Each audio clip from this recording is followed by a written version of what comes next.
Welcome to Foreplay Radio Sex Therapy with sex therapist Laurie Watson and couples therapist Dr. Adam Matthews.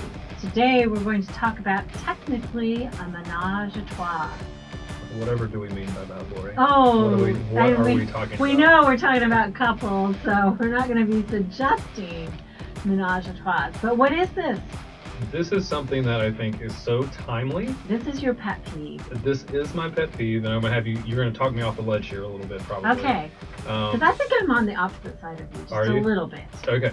Well, listen, we can get into that. It is timely, and it is so relevant to what is happening now, but it is the menage a trois that we're talking about is you, your partner, and your device, your iPad, your phone, your computer. Not all devices, but not all devices, but the digital ones. The digital ones, right? Okay. And that they are coming in between you and your spouse, and that you have a relationship with your phone, right? And let's just admit it, we all do. We're not putting even guilt on anybody here. I know, I feel a little anxious just having my phone outside this door,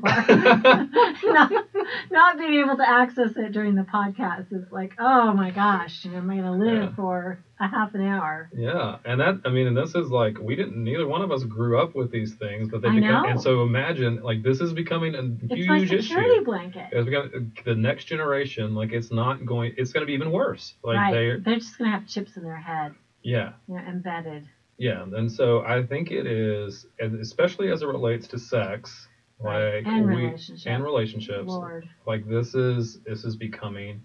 It's becoming a huge issue. It is a huge issue. I mean, I have patients who come in and will keep their phone on. And they'll look at their phone, I mean, multiple times in the session. Oh, wait, it might be the children. Might be the children's school. That's a famous one. That's right. I have men who come in still taking an appointment on the phone. Yeah. I'm like, tick-tock, buddy, that's an expensive phone call. Hopefully you make more than I do. And, that's right. Just go for it. But yeah, and that's what their partners say they do. Mm-hmm. Will not put the phone down during dinner. There's a word for this, right? What is it? It's phubbing. I think I'm saying that right. Am I saying that right? Somebody somebody more hip than me. But it's a phubbing. word. Yeah, like phubbing. Where you are snubbing somebody with your phone. And you're phubbing, like pH. pH, yeah. You're phubbing them. That's right. You're phubbing them off. And somebody much younger and hipper than us is laughing at us right now. Yeah. But it's a thing. We've coined a term for what we're doing. And then in relationships, in partnered relationships, to me, it is so dangerous and deadly that it kills intimacy, that we are even taking our devices into our bedroom. Right. And so it's not people just are like Facebooking right after they have sex. Right. Just checking on, texting, whatever. Yeah. I think that it's essentially because it is such a relationship we have with our phones that we're bringing a third party into our relationship that is beginning to get in the way of our emotional and our physical intimacy. Yeah. And I think that while we talk so much about sexual connection on foreplay, this is emotional connection, and especially I would say for women, mostly, we need to feel like our partner is present with us, or we don't want to have sex with him. And I think men, maybe they're more able to be preoccupied one minute and sexual the next. Yeah. So they don't get it.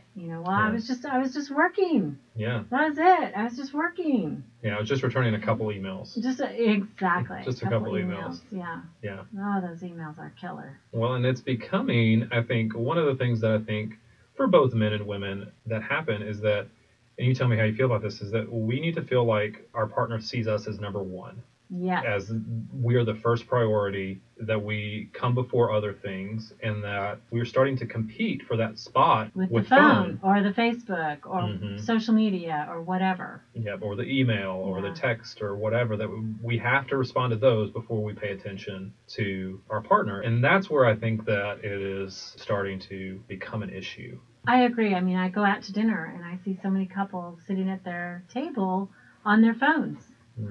I hear young people all the time, they're texting each other and they're in the same room. Yeah. I think we have to be careful because I know that some people listening may think that we're coming off as just old. Adam is not old, y'all. Adam talks old and he's super young. No, he has this really deep voice that makes him sound super old, but he's like a young guy. Yeah. Well, I appreciate that, and Oh, you I'll take are. that compliment. But I think it's because I didn't grow up with it. Sure. Even as young as I might be, don't feel that way all the time. But I did not grow up with these devices in my hand 24/7. Right. And so while I think that they have a place in our lives, and I love, I mean, look, I've got, I haven't put my phone down since we've been taping. iPad, But yeah, and so computer. I'm all about tech. I'm all about technology. Sure. I just think this is one male. of the unintended. Gadgets. Yeah, I'll accept that. No, I know, and I know men out there. I get it. I mean, women too are preoccupied as well. We're preoccupied by our phones, our social media, our Facebook, our email, our work. I mean, I think you're right. I mean, when I think about how much time we spend on electronics now compared to, maybe when I was first married, I mean, zero, right? There was no such thing as a personal computer. See, I really am old. Yeah. I mean, that was just evolving. And I think about young people. One scary thing for me, and my sons just will kill me when I say this because they're all gamers, but I mean, I have so many young women who come in and say, we're married. He races home, gulps down dinner, gets on the computer to play games or fantasy football or war games with his buddies till wee hours of the morning, and he does that and then he gets up, goes to work, does it all again. I mean, we have no time for us. And then on the weekends, he sleeps in because he's exhausted from staying up, late all night. And, and then in the afternoon, he's on the computer again all weekend. That's what he wants to do with his weekend. Yeah. And it's like, Yeah, and there are starting to be a lot more studies about the effects of all of these things, video games, social media, phones, computers, like all of these things that are about relationships. And one recently, just earlier this year, found that marriage satisfaction decreases with the increased use of these types of technologies. Did it have any per hours? Like we should only spend this many hours on the phone or something? Well, it didn't suggest that, and it's not. They're still exploring it, so I don't know that we can say that it's what we'd say causal. It's not causal, but that a lot of times that it fell along pretty stereotypical lines, right? That women were using it more for social, that they were on social media more, that men were playing video games more. And so when you look at that, like when we're using it, when that is increasing, right, then we begin our satisfaction, our marriage dips because our expectations then start to change. So I think what we should do is talk about maybe some positive uses for technology, how it can connect people, how it can connect them maybe sexually, and maybe some limitations. So like we get enough of each other to want to connect sexually. Because I would say both parties, right, need to have some eye-to-eye, skin-to-skin time, Absolutely. Where they're putting the phone down, darn it. Yeah. Put the phone down. You want more sex, put the phone down. That's right. Gosh. All right, so maybe let's come back, let's take our break and come back and get more into that aspect of it. Good, you're listening to Foreplay Radio Sex Therapy with sex therapist Laurie Watson and couples therapist Dr. Adam Matthews. We'll be right back with more texting.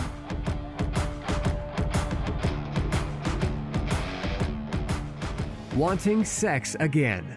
How to rediscover desire and heal a sexless marriage by certified sex therapist Laurie Watson. Each chapter is designed to fix one of the problems that cause low libido, from early marriage through the childbearing years, even all the way through menopause. I've also had men read it and tell me that for them it was the most hopeful thing they read about resolving sexual problems. Look for Wanting Sex Again on Amazon.com. You can also talk to Laurie Watson for therapy in person or via Skype. I offer couples counseling and sex therapy, and I think about both aspects of the relationship, emotional intimacy and sexual technique, and that combination together helps marriages be happy. Improve your sex and improve your relationship with Awakening Center for Couples and Intimacy. Find out more at awakenloveandsex.com and sign up for their next couples retreat weekend, hosted by Laurie Watson. awakenloveandsex.com.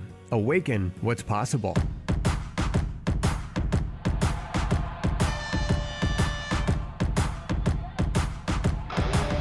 Welcome back to Foreplay Radio Sex Therapy with sex therapist Laurie Watson and couples therapist Dr. Adam Matthews. We are talking technically about a menage a trois. And we've said basically how our phones and technology have become the third party in the bedroom. Yeah. It's standing between us as a couple, right? Right. So you teased at the beginning though that you were going to see things differently than I was. I do think sexting and some of technology can be really fun. Yeah. And can connect people. Especially, I'm thinking of like the shyer partner who's maybe more inhibited, who could be a little freer and kind of step into a more sexual persona via text. Okay. Via sext. So using it as a vehicle for what? Foreplay, to moving into kind of a arousal, seduction. Yeah, just to hit up your partner during the day and say something crazy and, set the scene for that night. Okay. I think that's fun. Yeah, okay. I don't know that I disagree with that part. I know you have examples of stuff, but like, what do you feel like falls into that realm of helpful? You know what I mean? Like, what are the things that sexting does? I think that what sexting is great at is it actually allows you to be a different persona.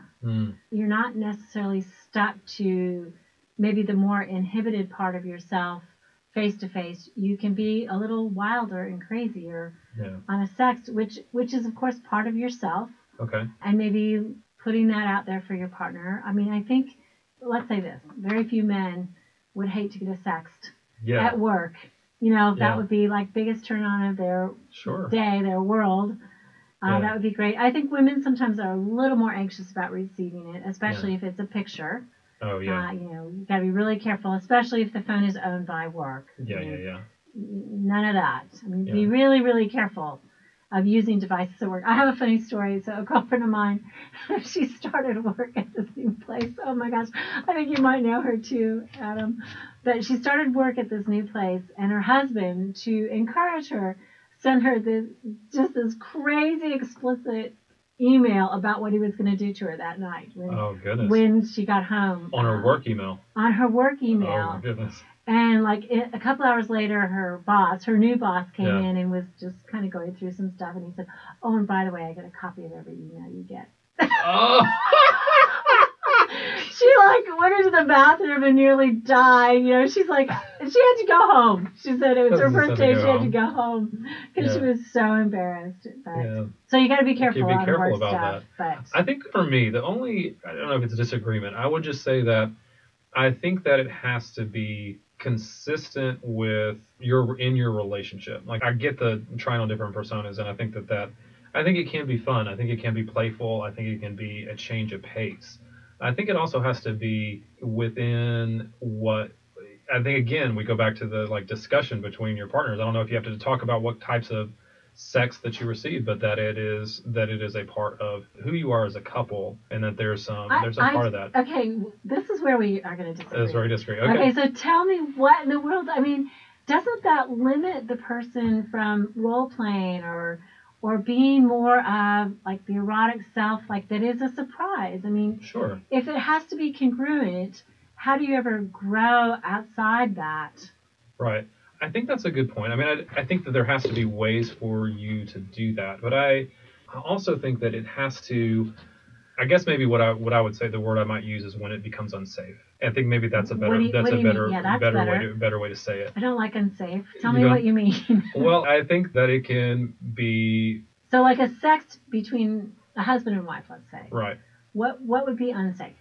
Let's say it this way. I think there has to be possibly, and I think I want to say this too. Like, I think this is new territory. Like, as we kind of build on this, right? Sure. So as we talk about it, I'm thinking that there's an element of build to it, that like you don't start off with a picture of your penis, for instance. Like, that's not the first sex that you send, right? Maybe not the first one you send. Yeah, okay, and so like that I think might shock your partner to death. That might become that becomes more shocking unless your partner loves that sort of thing. Yeah, and if you know that they love that, that's what I mean. If this is your first sex. Yeah, I think it'd be like I gotta say though, Adam, I mean, I have single girlfriends out there, and we're all about couples keeping it hot. Sure. But my single girlfriends say that, like, on sort of like those dating sites and stuff, it's like the second text, the guy is sending a picture of his penis. Yeah, and I think that's I'm like, are you kidding? That's what I mean. Like, that's what I've heard too, is that's the automatic thing that guys go to. If it's your husband, if it's your long-term partner, I mean. Yeah. Even a first time. You think funny. That could be great. Okay. I may be way off here. I just think that it has to, like, if it's not within, I think it's like with introducing anything into your sexual relationship, you have to tread with the idea of testing the waters and seeing what's out there, and then Yes, proceeding from there. So you but want the shock and you want shock and awe. You don't want, I do want a little shock and awe, thank you. I've been married for 30 years. I do want a little shock and awe. Okay. No, I mean, I think that, you are certainly, coming down on the side of caution. Mm-hmm. But I think so many people don't have enough bravery. Okay. They don't have enough courage as it is to introduce anything new into the partnership. Okay. They're so tenuous about it. Yeah.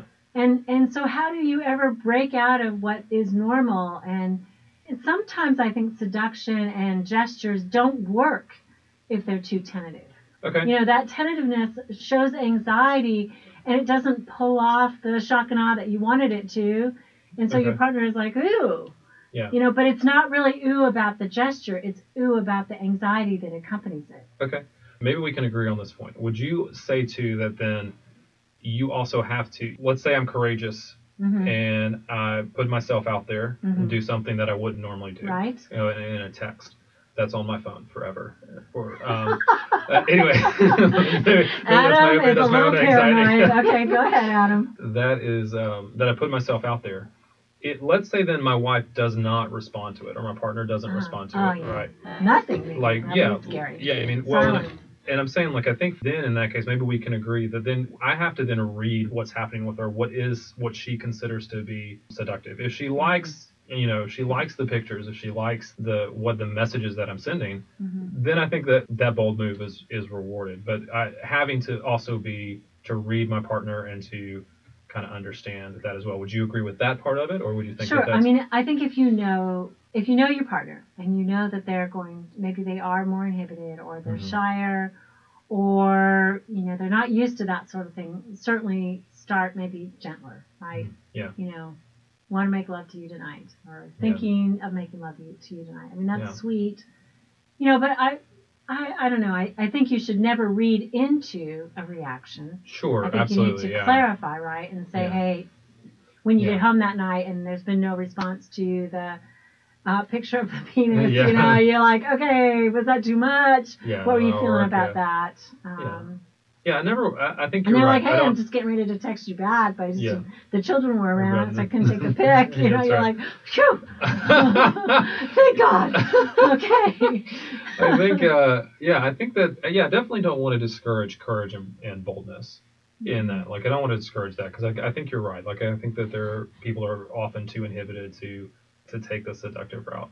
I think more just looking at, for me, making sure you're reading your partner, understanding what they need, and meeting them where they're at as well. Yes, I like that. Okay, good. And I think tuning in. That's right. That's exactly what knowing your partner. But I also think sex, takes some stretching of the boundaries. I mean, monogamy, you're going to be with that person forever. That's what we're about, is helping people in a monogamous relationship. And so, somewhere along the line, it can get boring. Yeah. If you don't shake it up a little bit, and having those daring moments sometimes are really fun. Yeah, for sure. And electronics, I think, is actually a little safer way to do it, just because it's one removed. You can offer the new persona. So that's my point.